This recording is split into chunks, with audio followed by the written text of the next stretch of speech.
Welcome back to the Right Questions podcast. This is episode 16. Can't believe we've made it this far, but very exciting to be sharing another episode with all of you. And we're really appreciative of all the feedback we've been getting from our listeners and the value that all the episodes are having and serving in your lives. So it's why we do what we do. We're just trying to leave everyone better than we found them. And today's question and today's episode is absolutely no different because we have a brilliant mind, a warm and brilliant mind to share with all of you, to have a very important discussion that really permeates every aspect of life and culture and identity and communication.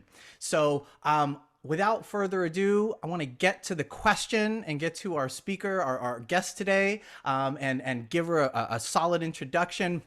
Before we do, though, let me reveal the question that we're going to tackle. And that is, how can I be an anti-racist? How can I be an anti-racist? Because that's something I'm certainly striving to do and that we're encouraging all of you listening to do as well. Here's a little quote from a book by our guest. The goal of our guest and the work she does in speaking and training in the greater society, so for all of us, is to help the human species grow in both wisdom and compassion. Her fervent desire is to help all people see the divine in themselves and themselves in each other. So without further ado, I'm going to turn it to Bridget, my lovely co-host, another brilliant mind, to build up and share just all the amazing accomplishments of our guest today. Bridget. Oh, thank you so much, Todd. And what an outstanding quote that you selected among many that you could have selected from our guest's book. But that one really moved me and really does seem to sum up in some small way the amazingness of who she is.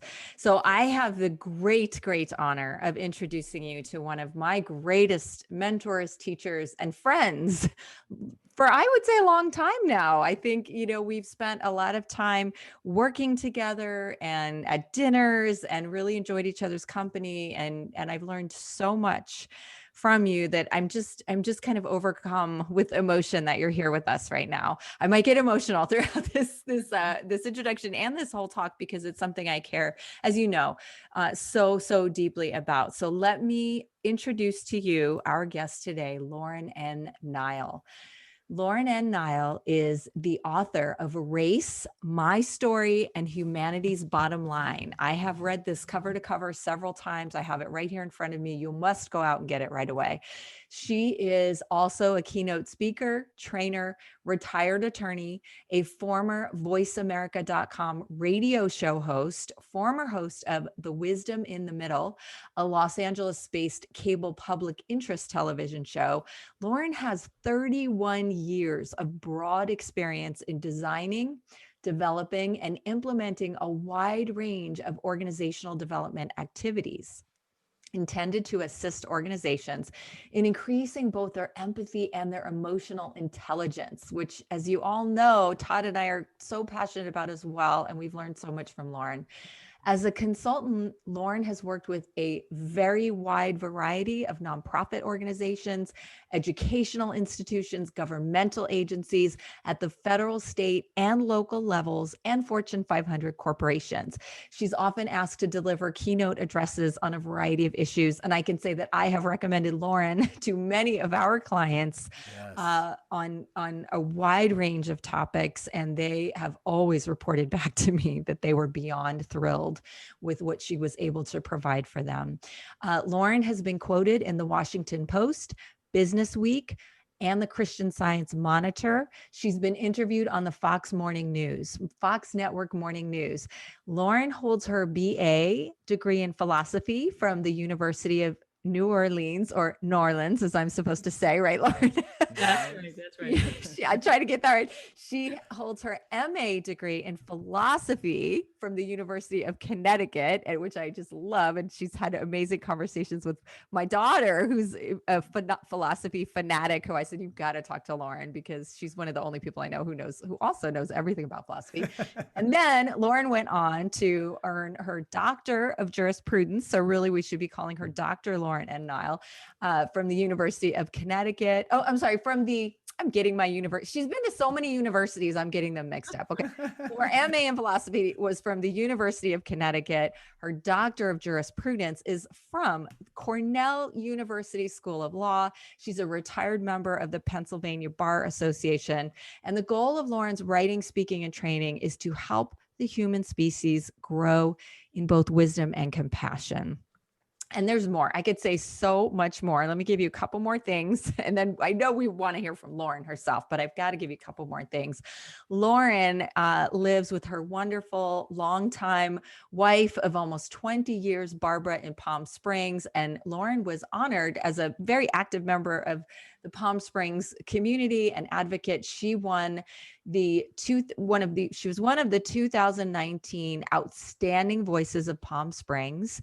And she was also named the 2019 Advocate of the Year for the Palm Springs Pride Center. And it was called the Palm Springs Spirit of Stonewall Advocate of the Year Award. And Lauren's won so many awards. We could go on and on, but I'll leave it there. And she's done so much more than we can possibly say. So please look for Lauren's website. Please follow her. Please look for her book. Everything will be in the show notes for this podcast, but I got to take one more second here to speak on a personal note.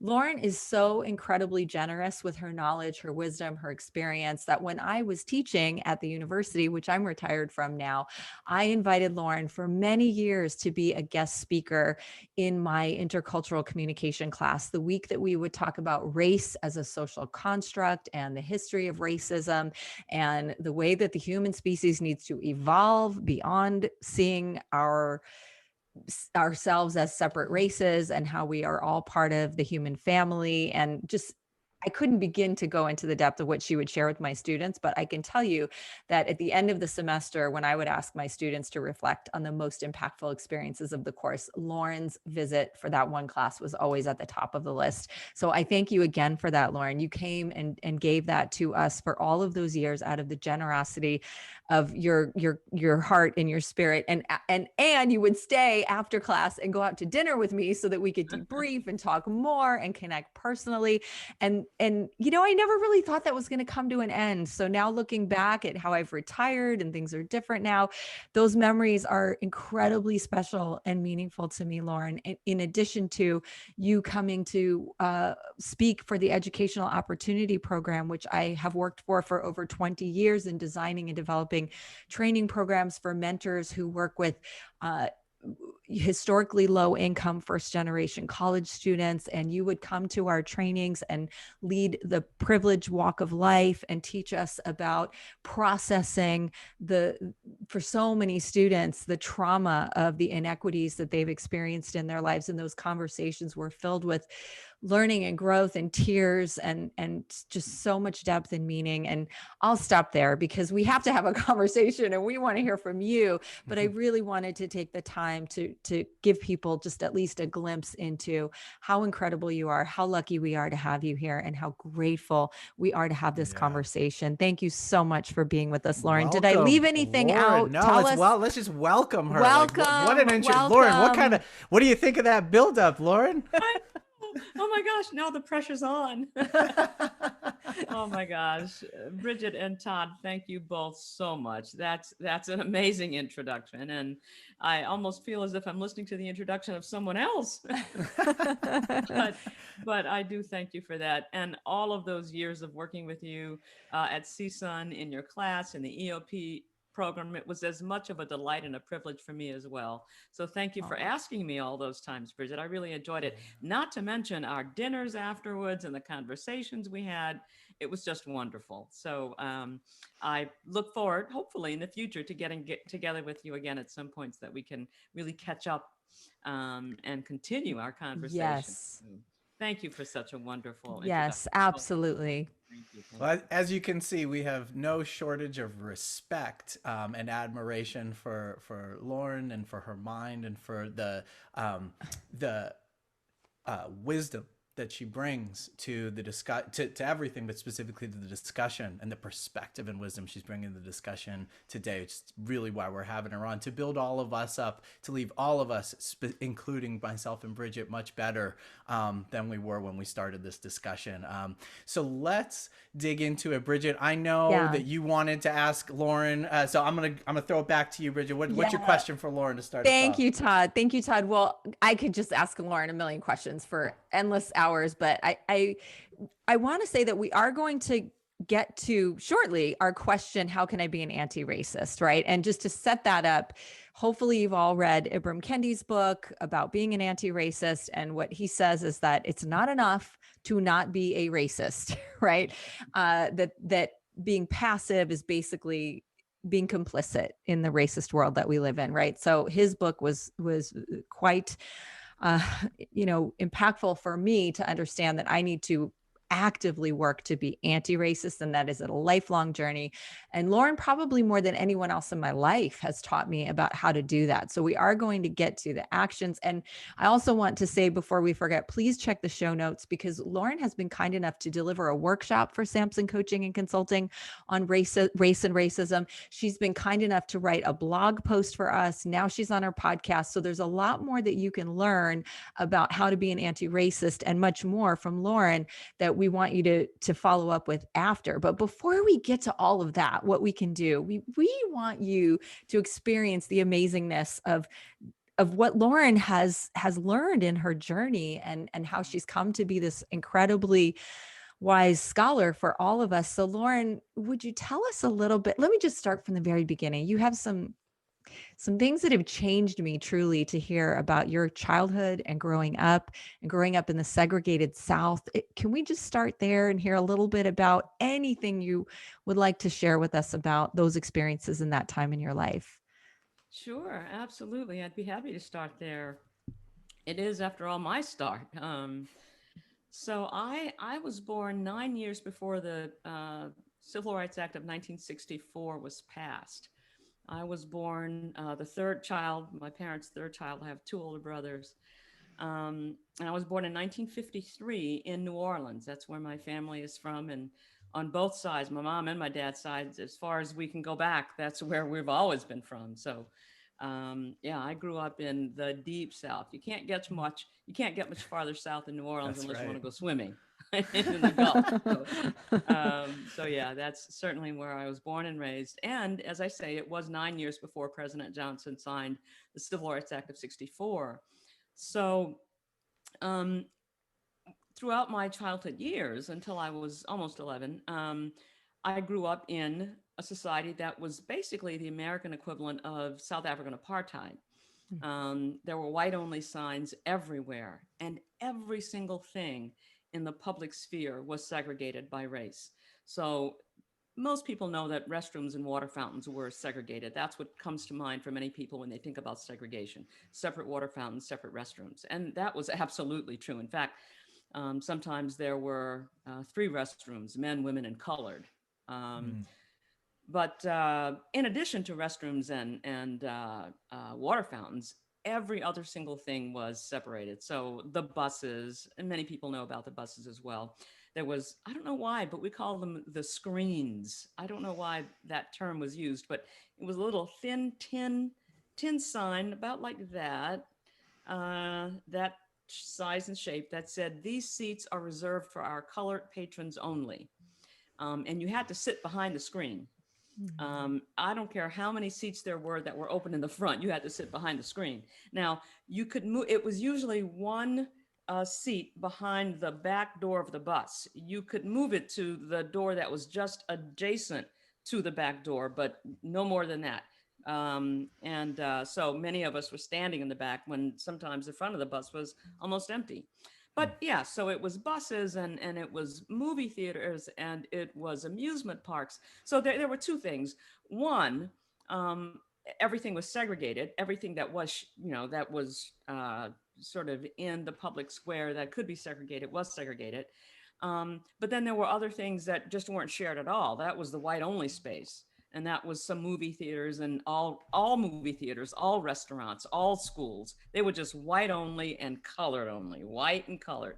And really, in New Orleans at that time, that's really what we had. I'd say overwhelmingly, maybe 95% of the people in the city were either white or black. There weren't really any significant numbers of other people. So that was the world in which I grew up. Luckily for me, I had a mother and a grandmother who adored me. I grew up in a 2-parent family. I lived in a wonderful African-American neighborhood in which I had wonderful, wonderful examples in all of the adults in my neighborhood, excuse me, who were all, as we now say, as my brother and I call them, civic-minded, and who all taught us what it means to be really strong adults, compassionate people, moral people, people who, no matter what was thrown at them, always responded with dignity and integrity. So I was fortunate that all that ugly stuff that was going on in the outside world really sort of stayed out there and didn't get too much inside me because of what was going on in my private world, if you will. But yeah, no, those are the times in which I grew up. I remember when President Johnson signed the Civil Rights Act of '64 and how exciting that was for all of us, and how my parents, the phone was ringing at the house, that night. And I remember asking my mother, why is everybody so excited? What does it say? What does this law do? And my mother said, well, that roller coaster you want to ride at Pontchartrain Beach? Yeah. Uh-huh. This law says we can go ride that roller coaster now. What? Yeah. The 34 flavors of ice cream that you've always wanted to try at Howard Johnson's? Yeah. This law says we can go to Howard Johnson's and eat the ice cream now. What? I mean, I remember it as if it were yesterday. So I saw a society literally change, at least in that way, literally overnight, because the law took effect immediately. And as a child, all of that had an impact on me. And I thought, I've got to do something when I grow up to teach people that judging each other based on our race and our color and our class and all of those things, that whether or not we have a disability, even though I didn't have that language as a child, it's just wrong. And it's who we are on the inside. It's our hearts, it's our minds that make us who we are. I mean, I remember thinking as a child, I didn't ask to be born brown, and I say brown because that's how kids think, Mm-hmm. and white people didn't ask to be born white. And so I learned how we're viewed, how we're thought about. I thought, but it's not true.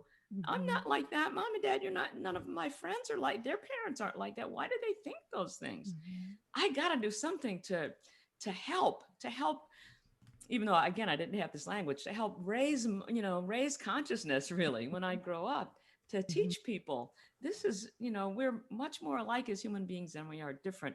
And we've got to start learning that.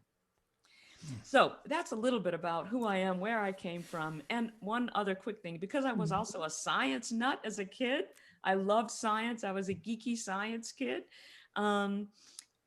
When DNA science came about 20 years ago, I started researching that and really put together what I hope is a wonderful workshop called the Oneness of Humanity, in which I go pretty deeply into the DNA science of how humanity really is one race. And I just love that work as well. Well, Lauren, tell us more about that. I don't want to say much. I think you have so much to share on that, but if you could give us like the brief kind of understanding. I know in your book you talk a lot about the science, but I remember when you would come to my classes and share, where did people really come from and how are we really all related? Can you say a little bit more about that? I think it's so profound. Oh, sure. Absolutely. And this isn't me talking, this is science talking. So for those who disagree, I would say that's fine, but you're disagreeing with science. You're not disagreeing with me. Yes. what we know, and what we've known for a long time, really, is that the human species was born in Africa. The African continent is our home, all 7+ billion of us on this earth. What happened is that eventually, fully formed African people, modern day humans, began spreading out of Africa and leaving on what were then land bridges that no longer exist. And over several thousand years, literally went to the other 5 of the other 6 continents on the earth. And obviously, they didn't go to Antarctica. But fully formed modern day African human beings, men and women, left Africa and went to Asia and Europe and Australia, you name it, the Middle East. And then what happened is gradually, over about 20,000 years, so evolutionarily speaking, we're talking about a drop in a hat, those African human beings began to physically adapt to their environments. Adapt or die. It's one of the rules of nature.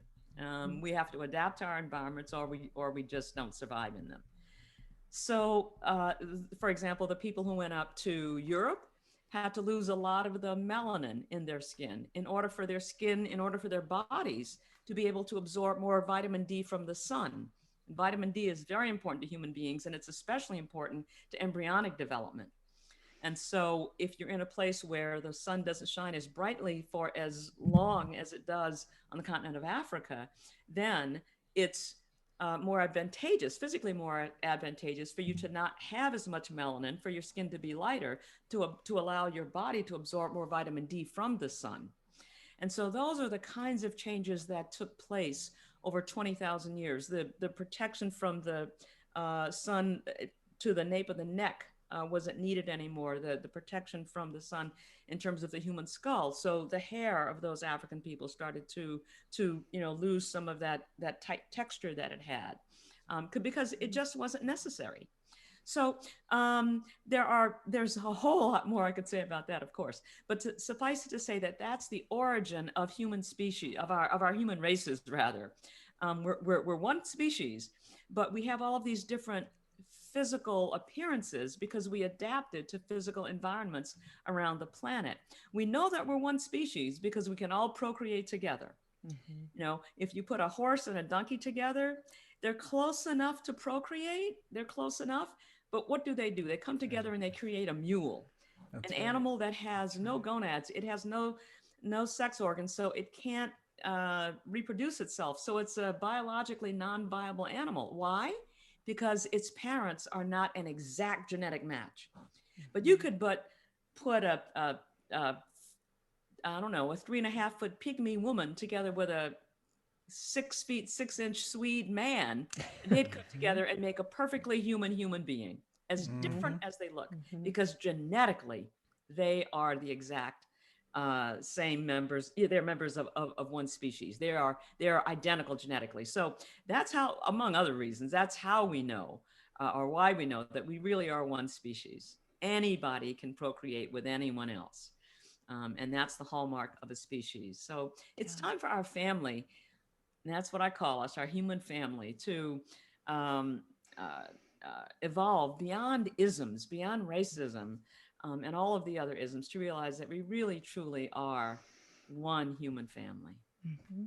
Absolutely. So beautifully put. And if people just understood that, I think it could make such a difference. I hope a lot of people listen to this. And isn't it true, Lauren? I'll probably get it wrong, but I know I learned from you that we can all be traced back to one woman almost. Is that right? Or you know what? That's what the science was at the time. What scientists have realized now is that it's actually one group of people, the San Bushmen, the one woman that they thought were all traceable back to. They realized that the genetics that they were using at that time weren't quite correct. But they know that we come from one small group of people, the San Bushmen of Africa. Yeah. But that's amazing. I mean, that proves that we are all family. We truly are.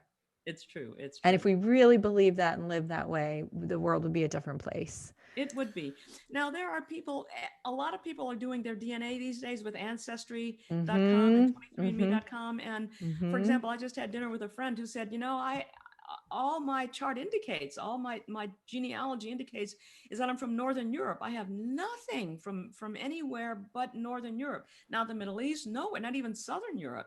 And that's, but I'm guessing that that's because her family has been in Northern Europe for so long that that's what's Mm-hmm. coming up. Right. But certainly a deeper dive would certainly show that she has, her origins are with the rest of humanity, Mm-hmm. the continent of Africa. Yep. I mean, having you being a kid who self-proclaimed science nerd took it upon yourself to go seek out and arm yourself with a lot of information that what I can see is you synthesized and took these pieces of your own interest and your own experience, right, of all that was, and knowing the work you do today, and the spirit of our question, right, how can I be an anti-racist, like, what do you find that this information, like I said, you synthesized it into knowledge and you offered, you disseminated it to others, all, privately, publicly, organizations and the people in their, in education. What do you find that this knowledge does for people in confronting this idea of racism or of being an anti-racist? Yes. Thank you, Todd. It's a great question.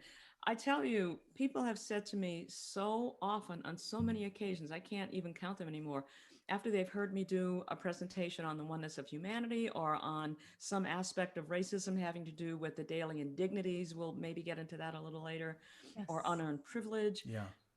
People have said to me, Lauren, why isn't this stuff taught in high school? Why don't we have college courses about this stuff? Mm-hmm. I mean, I never knew this. If I'd only understood a little bit more about what affirmative action was supposed to do, for example, and what the legislative intent was, I would have had different feelings about it. I just didn't understand. I didn't have the knowledge. Another person, he was one of the librarians at Cal State Northridge. I was walking into my office building one day, and he was behind me in the parking lot, and he yelled, "Lauren, Lauren!" I said, "Yes, Dean." He said, I'm reading your book, and I got to tell you, as a white person, I never even thought about this kind of stuff before. Right. Right. So, to answer your question directly, Todd, people have said to me, and I'm not being hyperbolic. People have honestly shared with me in these words, "Lauren, this book has changed my life." Yeah. I see things that I never saw before. I know things I never knew before. When I think about race and even encounter people who are different from me by race, I just come at it with a different and come to it with a different, in a totally different context. Yeah. So yeah, it seems the knowledge seems to be impacting people on a deep level. And I just wish that it were out there more and that it were spread more widely, because for those who have the ears to hear it, it does seem to impact them in a positive way. Very deep. Yes. Well, you just mentioned something when you said that those who have the ears to hear it, right? I don't want to speculate, so I just want to ask the question when you share it, because I'm speculating already. It sounds like more often than not the impact is positive. It may be confronting, right? That the information may challenge ideas that we've held or even never ever examined, but that the net effect of it for most of the people that they do, I guess what I'm saying is that most people do have the ears to hear it, and when they're actually offered, they listen, they take it in, and are transformed as a result of it.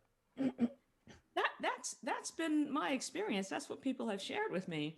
Now, what I don't know is how many people, for how many people it doesn't resonate, because they aren't the ones that will come up to me and say, "Thank you so much for that presentation. Right. Thank you for that workshop."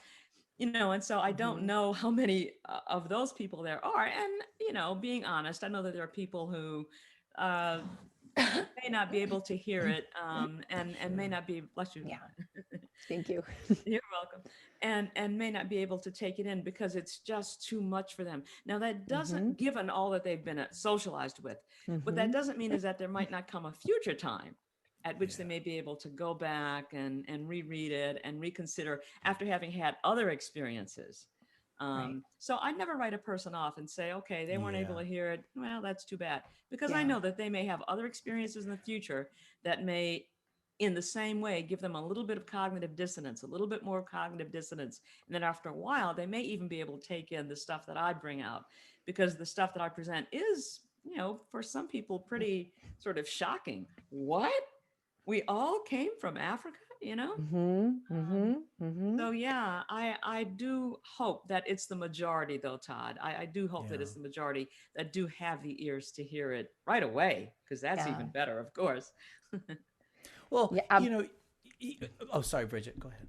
No, you go ahead, Todd, and then I'll go. Oh, I have another okay. question. Well, I guess my last part on thought about that is this part of what I find very special about you and your approach to this discussion, which is a sensitive discussion, is how open and warm you are to have and hold a space for the discussion.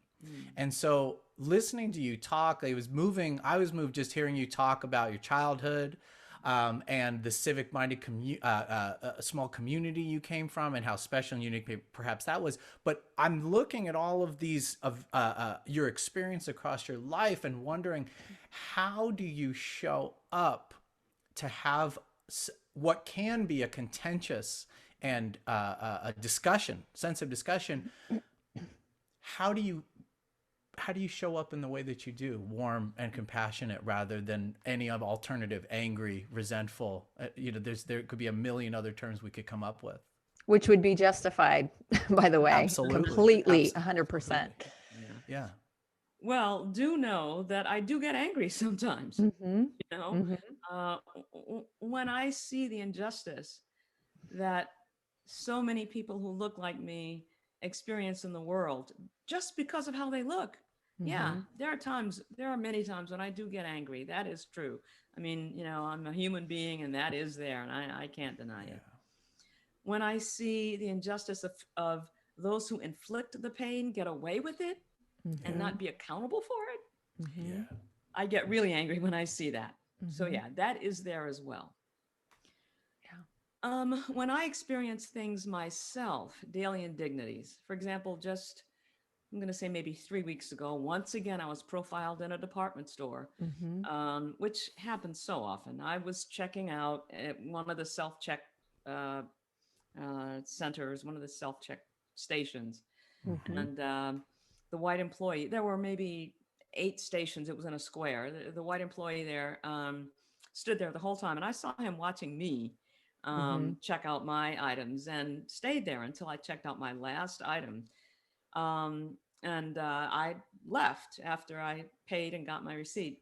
He then left, leaving all, 5 or 6 of the white customers behind me in the process of checking their things out. He didn't have to watch them. So when those things continue to happen, every now and then it's anger, but more often than not, it's frustration. It's like, I can't believe this is happening again. Yes. It's just frustration. And sometimes I speak up. Often I do, but sometimes I just don't have the energy. I don't want to do it again. I just want to go on with my day. But then I feel guilty about not saying something in that moment, knowing that so often I do say something, but on those times when I don't, I feel guilty about not doing it. Sometimes I don't have the time because I'm really literally on my way to something else. But at any rate, I do have those feelings too, in answer to that question. Well, you must do something. Like you must have some way to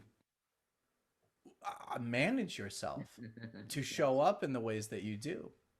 Couple of things. You are absolutely right, Todd. Couple of things. Number one, what helps a lot is the fact that I got so much love when I was a kid.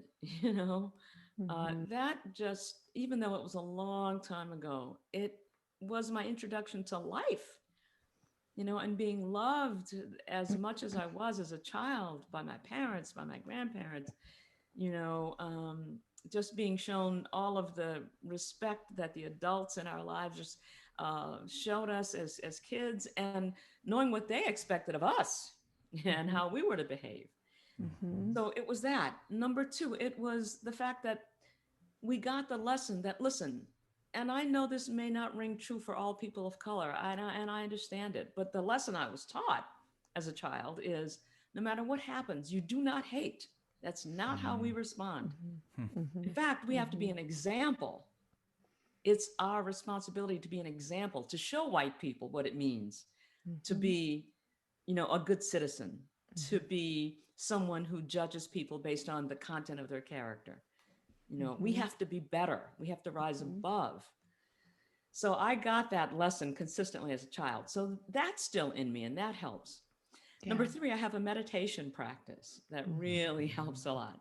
My spiritual tradition and my meditation practice really helped me today to stay centered, to stay focused, to stay grounded.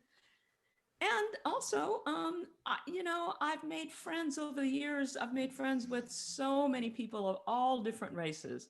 And, my friends, yes, I trust not, I don't have a whole lot of European American friends. I mean, good friends. I have a lot of European American friends, but not a whole lot of good, really good European American friends. But the ones that I have that I'm very close to, I trust implicitly. Right. And they've shown me that I can trust them, that they're worthy of my trust. And so seeing that, and also remembering that my grandmother's good friend, Miss Mamie, when I was a child, her best friend, in fact, was a white woman. To this day, I don't know how Miss Mamie and my grandmother met.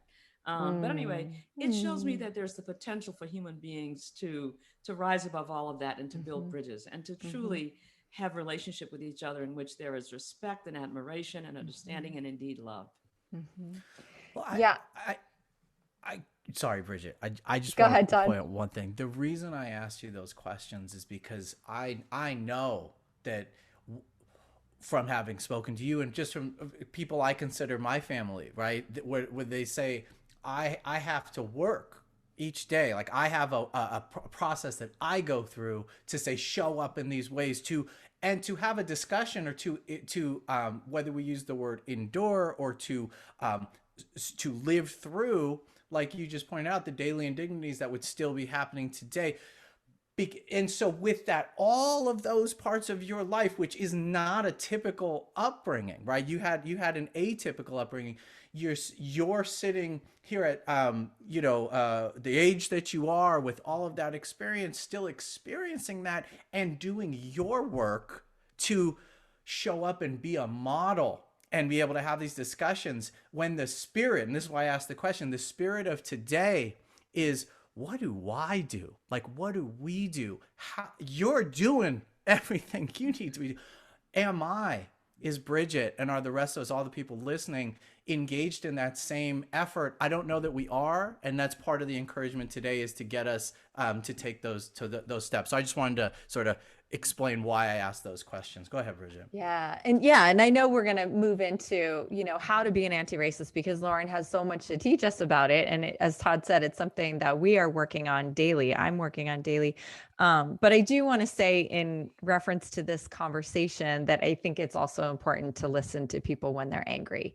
I also love all of the things that I talked about Lauren and her approach. And, you two are both greens in true colors. We haven't talked too much about true colors, but, we have all kinds of ways of understanding all of our differences, right? So we know in true colors, like greens tend to be very analytical and they think through everything and very kind of cool, calm and centered, but everybody's different, and I'm a blue in true colors and that's passion and fiery. And I get angry and I want to listen to the people that are out there angry. I want to listen to the people that are on the front lines in the protests and who, may not have written an amazing book. And, I want to listen to them as well, as Lauren and her amazing work.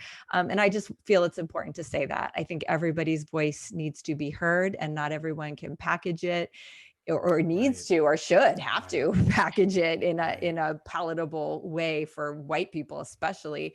So I just want to put that perspective in there. I think it's really important. And I'm not saying that that's what you were saying, Todd. I'm just balancing out, all the amazing praise we're giving Lauren that's due for her, the impact that she has on the way she shows up in the world. And, and she's not going to be out there screaming and yelling and, and using profanity. But you know what? The people who are have something really important that we need to hear as well. That's Absolutely. all I'll say. And I know you both agree. I do agree. I do agree totally. Thank you for that, Bridget, because as you say, we can learn a lot from people's anger. We can learn, number one, why they're angry. And number two, we can learn about the depth of the hurt from that anger. So yes, absolutely. I wanted to say that. And I also wanted to say that, but I have been out there as a teenager and also in my 20s and 30s. I was in lots of protests. I was there. I still, they're in slides now. We don't even have slides. Yes. But, pictures of all the demonstrations I was in, all the marches I was in, so yeah, I have been out there. And then finally, I just wanted to say very quickly, I think that my upbringing might have been somewhat atypical, perhaps in terms of the community I lived in terms of how it was built and all of that. And it was what I really believe was the first Black subdivision in the country. It's in the Louisiana Historical something or other records. It's called Pontchartrain Park. And yeah, that was atypical.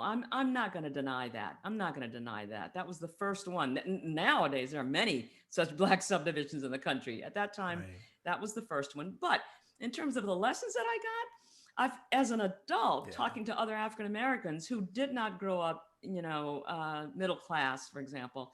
Yeah, it's interesting that, my mother told me the same thing. My father told me this. So we got lots of the same messages in terms of, no, you have to be better, showing what kind of behavior we expect to get by, engaging that behavior toward others. A lot of people, no matter what, a lot of African American people that I've talked to, no matter what socioeconomic strata they may have grown up in, a lot of us got that message, which is interesting to me. So that part of it, I don't think was that atypical, actually. Yeah. And I think Todd was not speaking to your upbringing being atypical with regard to race, but in general, like for all of us in terms of two-parent household where the parents who were your birth parents or you're living with both of them throughout, right? Like so many aspects of that for all people, the love and the security and the safety and the positivity and the emotional intelligence and all of that, like, unfortunately, not a lot of kids are growing up with all of that you talked about today. And that's okay. Like, we are figuring out ways to support and raise healthy kids, but your story is unique and inspiring in countless ways. And I just, in the interest of full disclosure, I also want to make sure that people know that, my childhood wasn't all rainbows and rainbows and daisies, rainbows and daisies, I think they say. Butterflies, bunnies. Butterflies, okay. I was part of this planet on this, in this society, because my father, for example, who, as an adult, he's gone now, but as an adult in my own mind, I've really come to a place of peace around him and really understands that he really did love us and showed it in the ways that he was able to. I lived with him till I finished college when I was 21. But he was a weekend alcoholic when I was growing up. So he came home Fridays and Saturdays sloshed, Now, luckily, he wasn't an abusive drunk. Luckily, he wasn't an abusive alcoholic. In fact, his personality came out when he was, hey, play that piano for me. I like that, He was that kind of alcoholic, thank goodness. But nonetheless, he was an alcoholic, and it was hurtful to my mother, whom I adored. So I just want to make sure that people know that I'm not painting my childhood is all rainbows. Absolutely. And you lost your mom at a very young age, and your younger sister being at a very, very young age, who you then became a surrogate mother for, really. I became a teenage mom to my 7-year-old sister.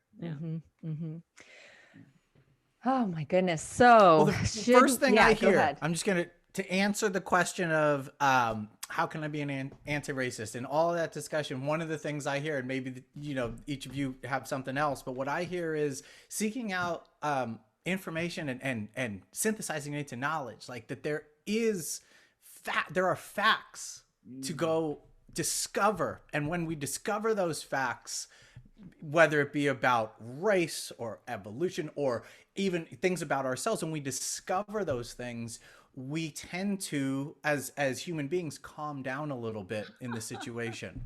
Todd. First thing I hear. I hadn't heard it characterized that way, but I love that. That's the first time I've heard people say, oh, the response is we like emotionally calm down a bit. And I think that's so true. Yeah. I'm sorry, but I interrupted you. Thank you. Yeah. I mean, I maybe it's just me because I'm agreeing, as Bridget said. I calm down when I know sometimes things. I get riled when I learn things. When I read about, some of the things that Lauren's experienced in this book, I don't know that it calms me initially. So I do think there are different responses. I think I get riled and angry and upset, but then that makes me want to go out and teach and advocate and, and do what I can. So, and I guess it depends on what you learn. Some things can be calming, like, oh, I didn't know. And other things can be, what? Say what? Right. It just depends on what you learn. Right. So Lauren, that you have so much to teach on how to be an anti-racist. Where do we start? Well, believe it or not, I have gotten my thoughts, Bridget, together. I believe that very much. You always have your thoughts together, Lauren. I would never expect anything different. Well, thank you. It's again being a green and in terms of my temperament, wanting everything. We'll have to do another episode on true colors, Todd, because we haven't even talked about that yet. But we'll that's fascinating. Knowing that you know it well, Lauren, I thought it would be fun to mention. But yes, so please tell us, please. Okay. So I do have a list of 8 things, being the green temperament that I am, you knew I had a list. Yes. And I'll just start in. But before doing that, let me say that this is such an important question, how to be an anti-racist. And I'm focusing my comments particularly on European Americans. This is a list for everyone, really, but specifically or particularly for European Americans. I'm hoping it will be helpful to them. But it's an important question because frankly, I think people of color, many people of color we're tired of carrying this burden, I mean, as someone said recently on one of the news shows I was watching, people of color don't want to be out there in the streets, young people of color in their teens and 20s, and they don't want to be out there in the streets protesting, but they have to be. They'd rather be pursuing what young people pursue. Their art, their degrees, their love lives with their girlfriends, boyfriends, whatever, they want to be going out with their friends. They want to be doing what young people do. The reason they're out there protesting is because they know they have to, but it's tiring. And so, it's an important question, number one, because, many people of color are just, exhausted. And we need allies, we need help, we need friends. And number two, it's an important question because if we can learn how to be an effective, good anti-racist, it's good for white people because I think a lot of white people are also tired of thinking that they're doing something wrong, tired of feeling guilty, tired of feeling as if, we'll never get through this, tired of thinking there's nothing I can do, So it's a great question that deserves an honest answer. So I have a list of 7 things. All right, number 1. Realize that it's going to be uncomfortable. This is the emotional work first. Do the emotional work first. Realize it's going to be uncomfortable. It's going to be hard. It's going to be messy. And that being an anti-racist requires discomfort.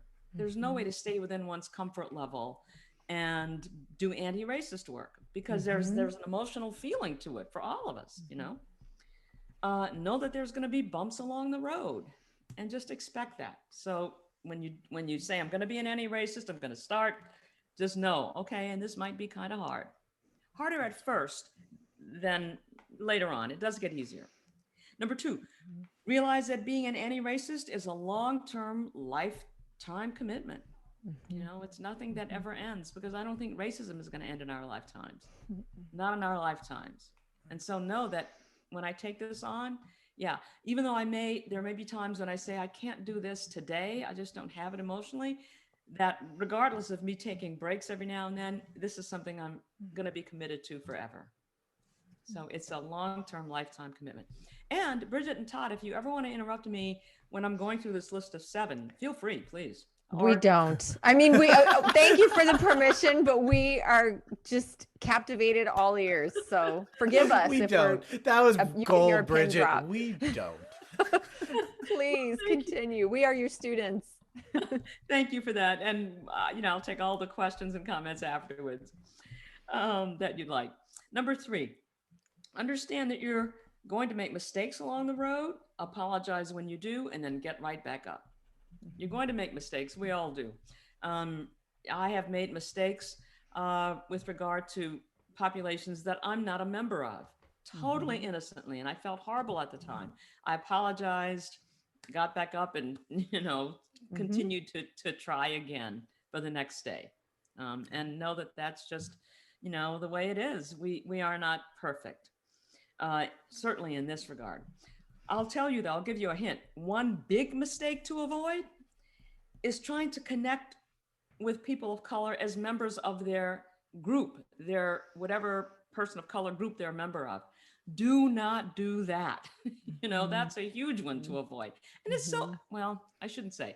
It seems to me that it would be so easy to do, but I can't sit in anyone else's shoes, but or walk in anyone else's shoes. But what I mean by that is don't mention, there was a Black kid in my high school, or, my best friend in France is Black. That just happened to Barbara about, 2 weeks ago. Or, my brother and his wife adopted a Black kid. Don't do that. Just relate to us as human beings, because it is so, it's kind of annoying, frankly. And it's just so objectifying. And I think it's because it's so objectifying that it is so annoying on an emotional level. Just treat us as a human being. Maya Angelou said it best. The first thing I want you to do when you meet me is forget that I'm Black.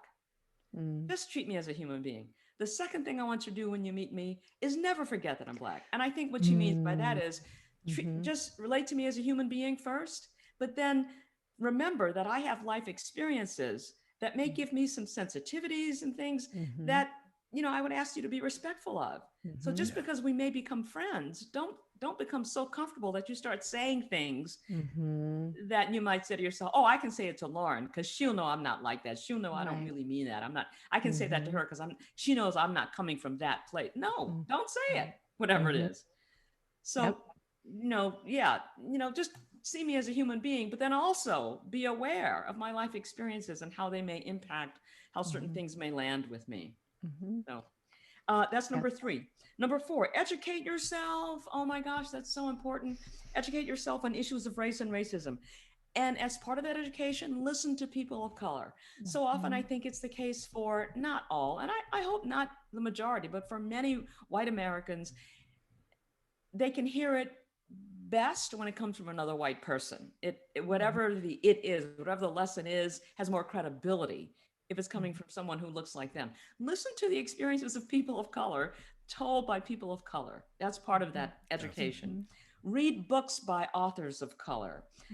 Go to YouTube. You can even in YouTube search for how to be a white ally, how to be an anti-racist. All kinds of great YouTube videos will come up.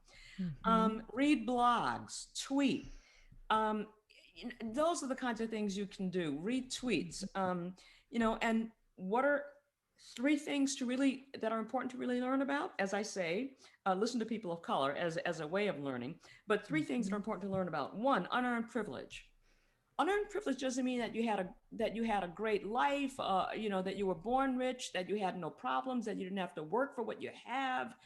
Unearned privilege doesn't mean any of that. It doesn't mean that you were raised upper middle class, and no, it doesn't mean any of that. I know that there are a lot of white people who were born and raised in Appalachia who had to scrape their way out of Appalachia to get to Yale Law School or what have you. It doesn't mean any of that. It just means that there are lots of things that you can take for granted that you don't have to think about, because no matter about the fact that you grew up poor or you grew up, in a one-parent family, you don't have to think about your life or your safety, for example, being at risk because of your race. Barbara and I later this year are going to do a tour to see our family members. I'm going to see my 80-year-old aunt in Baton Rouge and my 90-year-old aunt in Jackson, Mississippi. And we're going to go drive to see her sister in Athens, Georgia. We're going to drive to see relatives in Florida. Don't you think, as two Black women are riding on those highways in the South, don't you think I'm going to be thinking about the potential danger? Yeah. Yes. Oh, yeah. Oh, yeah. As a white person, you don't have to think about that. Right. You know, Right. I wanted to buy a small camper, the smallest I could find, and go to the national parks, you know, and really see, I live in the West, and really see all the parks in Utah and Wyoming. Because of what's been happening lately in terms of white supremacists being emboldened by our former president, that doesn't feel safe to me anymore, you know? And that's been a life's dream that I had so long. When I retire, I'm going to, and for some reason, I don't feel like I want to be doing that right now.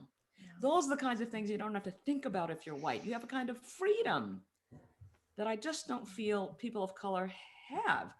So learn about unearned privilege. And there are other aspects of earned privilege too. So that's one. Second thing to learn about are the daily indignities. The things that people of color experience every single day, no matter if you are an African-American person with two college-educated parents who grew up, you know, upper middle class. That's not my background, but, you know, no matter if that's your background or no matter what other privilege you may have as a person of color, you still have those daily indignities. I don't care if you're a judge sitting on the DC Circuit Court. If you're Black, you still have those. Look at what Michelle Obama just said last week in her interview. I'm afraid when my two daughters are in that car by themselves.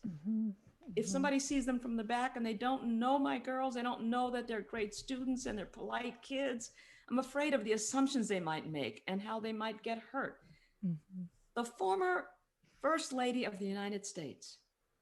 So learn about those kinds of daily indignities that people of color we just live with all the time. And then thirdly, learn about your own unconscious bias. You know, all of us have unconscious bias. And I could go into that for hours. I won't, obviously, but learn about what bias I might have. Take the Harvard IAT test and really learn, wow, I didn't know I was carrying that. Don't feel guilt, blame, or shame. Just work on it. That's what we need. We need you to work on it. Number 5 in my list of 7, speak up. Speak up. When you have a family member or friends saying things that are racist or homophobic or transphobic or something that is insensitive to people with disabilities, what have you, sexist, misogynist, speak up. You know, but so often we don't do that because we're afraid to do that, especially with family. But that's what we're called to do. Speak up with family and with friends. Number 6, be an activist. Become an activist if you're not one. Become more of an activist if you are one. What I mean by that? What do I mean by that? There are lots of ways to do that. Number 1, testify before legislative bodies. If you have that kind of access, and you can testify before your local city council or your state legislature, as a friend of mine does quite often. Number 2, no, I'm sorry, I should say B, because I don't want to be confusing. 6, this is number 6, B. Call for a boycott. You know, businesses are discriminating, you know, against people based on their race, their gender, their gender identity, their disability, their age. Call for a boycott. You know, I mean, hey, everybody can do that now. We're in the age of social media, and say, you know what, I'm not giving my money to this store anymore until they change their policy around X, Y, or Z. Okay, C, 6C, help. Organizations, nonprofit organizations, they always need help making phone calls, stuffing envelopes, writing postcards, you know, help them do that. Yes. Organizations that are working for, you know, people's freedom and dignity. Sign petitions, you know, just to get stuff, you know, on the ballot. When you see people outside of grocery stores saying, hi, just trying to get petition. Now be sure you read it, because folks who are on the other side of the political spectrum can lie and say, oh, this is just to get it on the petition, and it's something that you do not want to be signing.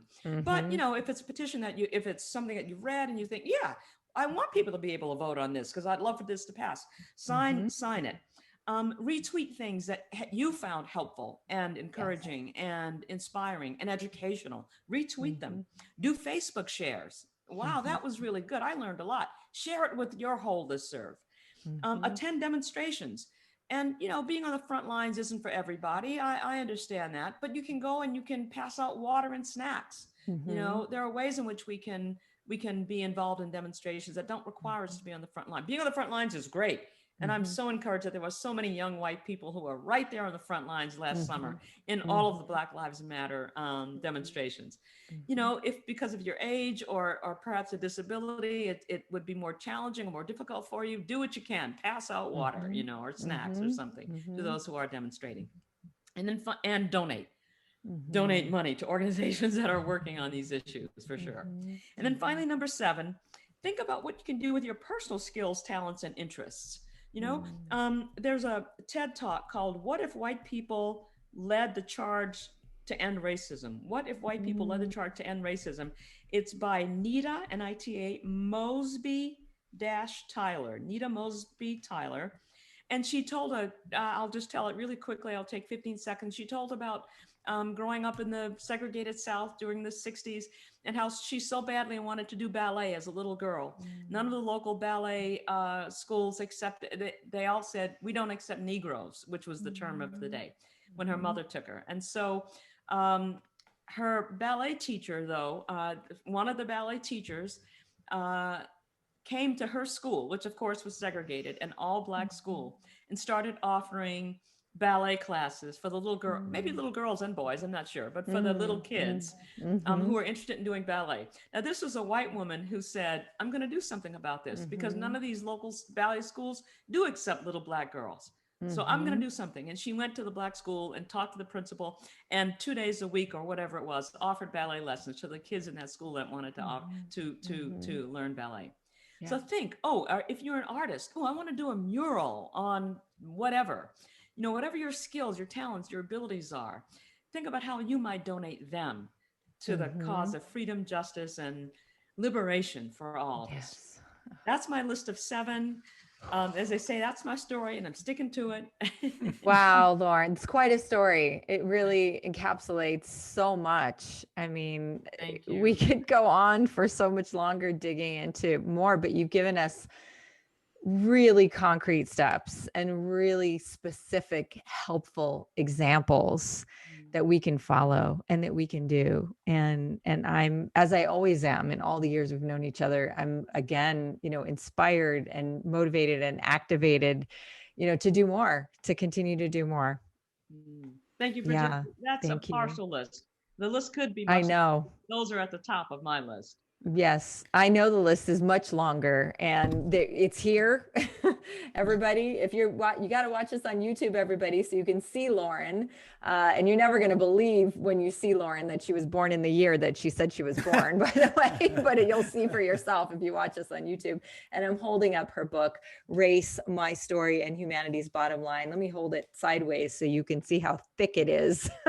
A lot in here to learn from, and a lot more than what Lauren just shared so briefly. Yeah, Todd. And I'll just, as a funny but also true thing, it's very well organized as a piece of material. So just really as you heard Lauren enumerate and her subpoints of each, she teaches speaking, so she herself is embodying all of that, not just the message she's giving in the spirit and demeanor of how to have this conversation, but also how to clearly walk someone through information that can be thick and challenging to confront and work through. So it's both inspiring. It's a very well written, very well organized, but it's very well written in terms of the voice that you hear, because you really hear Lauren, your voice coming through, and the spirit with which you deliver such important and critically important information to all of us right now.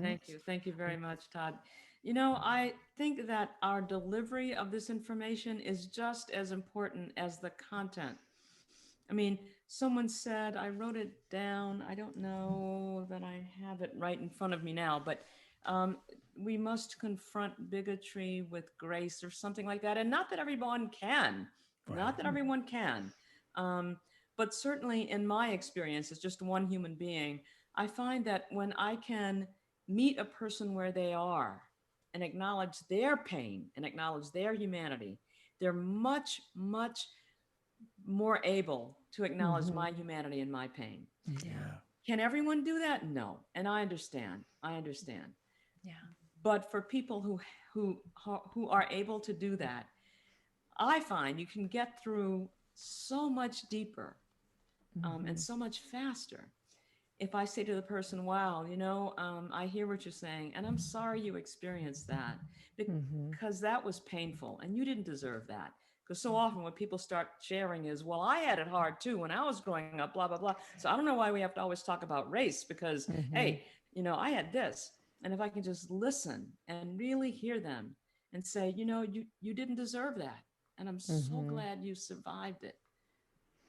So let me share with you why, I have a slightly different perspective on the issue we're talking about, or a radically different perspective even on what we're talking about, and share with you a little bit about how I came to that perspective. They're really listening to me at that point, Right. Yeah. That's right. and they're taking it in, and I see them start nodding their head, and then we're talking. Yeah.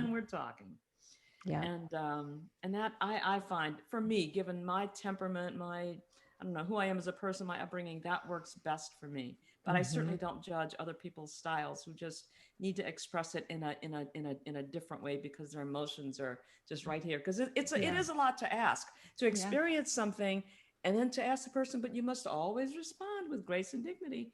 That's a lot to ask of people. It is. Yeah, I and then to understand. dismiss the content or the substance of what's there based on the we're losing the message and the importance, and like you said earlier, of the pain that's behind that message, right? And to your point, Lauren, about to your list, I should say, about what we can do, and you hit on that last one, the seventh one. What can I draw on my personal skills and interests, and I mean, honestly, that's the spirit of, for at least in some small way, of Bridget and myself, of having you on the show today, right? Is to like try to use whatever platform we've created here, and whoever gives us enough time, if you've made it this far, then you were into the discussion, right? But to elevate and put out content and ideas that support we'll use our personal skills and interests, but ideas that support all of us in uniting, of like bringing us to a place where things are calmer, more peaceful, more unified, but just kind of more beautiful, like something that each and every one of us does desire, period. So, that you agreed to come on and have this discussion and really educate and share not just your experience, but share so many valuable tips, suggestions for how to make it a reality, which is really the way forward, right? How to continue to make progress. We're eternally grateful to you for taking this time with us. Thank you so much. Oh, Yes. you're quite welcome. Thank you.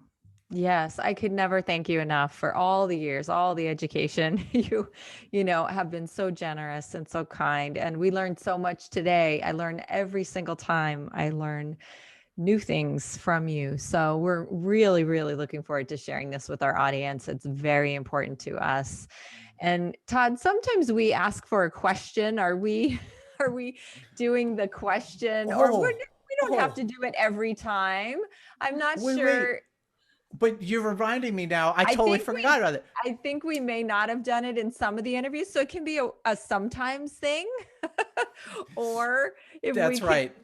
can, Well, Lauren, if you had to ask a question of our next guest, all right, and you don't know who that guest is going to be, what question would you like us to ask that next guest? What could we about ask? anything at all, anything that comes to mind. It could be about what we talked about. It could be about something totally different.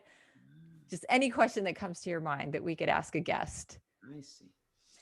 Well, I think for me, and I am an introvert, so having the benefit of time to think about it I know. would have been helpful, but that's know, okay. That's okay. I do have an answer, and that is, I would love to know from that speaker, and really from many, many, many people, what an evolved humanity would look like and feel like to you. Put that into words. Can you envision that?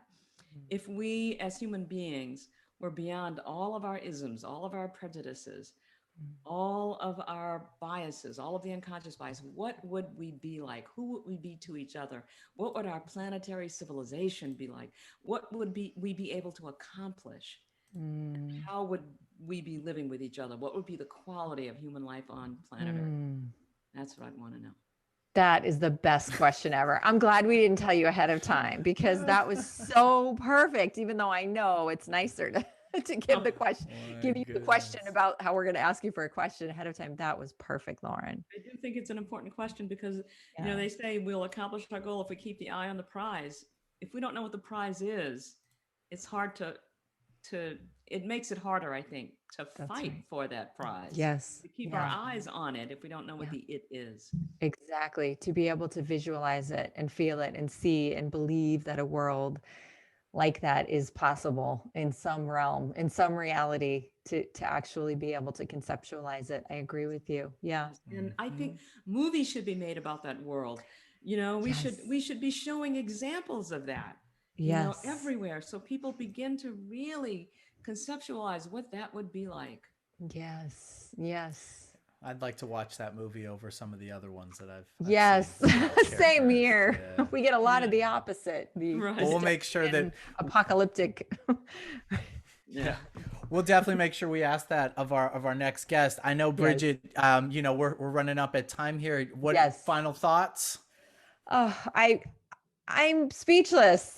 This never happens, but my only final thought is thank you, and your tremendous generosity of spirit and heart and mind to come and share all of your wisdom and your experience with our listeners. I thank you from the bottom of my heart, Lauren, as a friend, as a colleague, and I really look forward to spending time with you and connecting again in person. You know, we are at this time of this recording coming up on changes where we're going back into in-person events. We've all been vaccinated, you know, and so I just thank you for your friendship and your mentorship for all of us, and I adore you, and I'm very, very happy that we're going to be able to share this, and I know that it will impact people greatly. So I just a big thank you and a big hug virtually for the time being until we get to have one in person.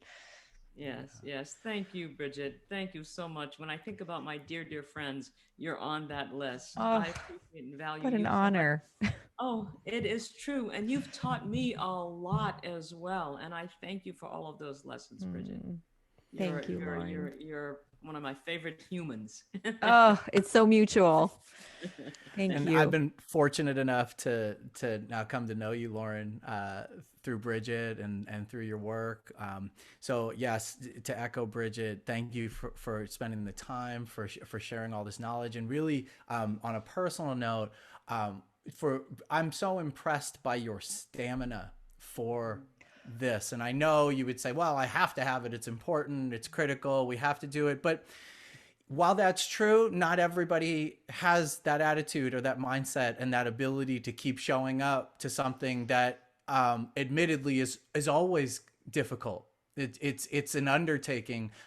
So I'm impressed by it, and I appreciate you for it, and look forward to continuing this discussion into the future. Because hopefully, as things change, as you said, the work is not done, and we're going to continue to raise this, and we'll have you back. And when things change, we can comment on them and continue to push it forward. So yeah, deep appreciation and gratitude for you, Lauren. Oh, thank you, Todd. It's a pleasure getting to know you through Bridget. It's been wonderful working with you, and all I can say is you're quite welcome. Happy to come on and do it again whenever you'd like. Thank you. Thank you. Thanks, everybody. And so go ahead, Bridget. No, yeah, I think I'll turn back to you, Todd, to sign off. Until next time, as we always say, you know, we're trying to leave you and others better than we found them. And Lauren, thank you for helping us do just that and accomplish our goal of that. And as always, be good people and make good choices. We will see you next time. Thank you. Bye, everybody.